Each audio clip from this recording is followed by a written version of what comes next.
Christmas stems from sun worship.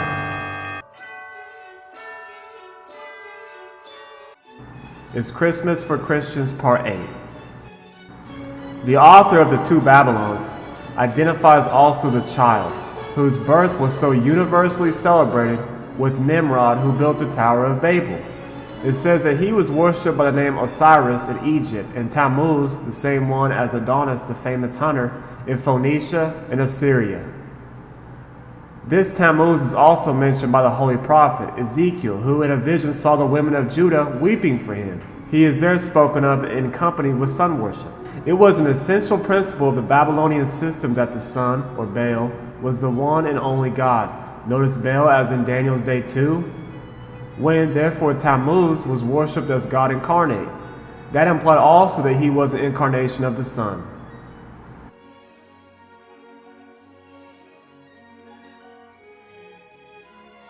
This festival has been commonly believed to have had only an astronomical character, referring simply to the completion of the sun's yearly course and the commencement of a new cycle.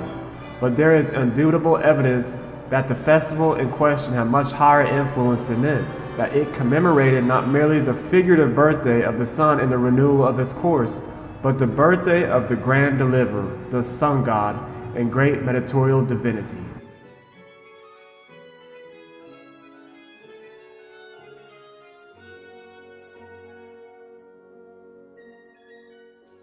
In Egypt, the son of Isis, the Egyptian title for the Queen of Heaven, was born at this very time, about the time of the winter solstice. The very name by which Christmas is popularly known among ourselves, Yule Day, proves at once its pagan and Babylonian origin. Yule is a Chaldean name for an infant or little child, and as the 25th of December was called by our pagan Anglo-Saxon ancestors Yule Day or the Child's Day, and the night which preceded it, Mother Night, long before they came into contact with Christianity. That sufficiently proves its real character. Far and wide in the realms of paganism, this birthday observed. In this way, we trace sun worship back to Nimrod, whose worship was universal in the old time. Again, we have good reason to say, little children, keep yourselves from idols. Fact is, people, the wassailing bowl of Christmas had its precise counterpart in the drunken festival of Babylon. The candles in some parts of England, lighted at Christmas Eve and used so long as the festive season lasts, were equally lighted by the pagans on the eve of the festival of the Babylonian god, to do honor to him. For it was one of the distinguishing peculiarities of his worship to have lighted candles on his altars. The Christmas tree, now so common among us, was equally common in pagan Rome and pagan Egypt. In Egypt, that tree was the palm tree. In Rome, it was the fir.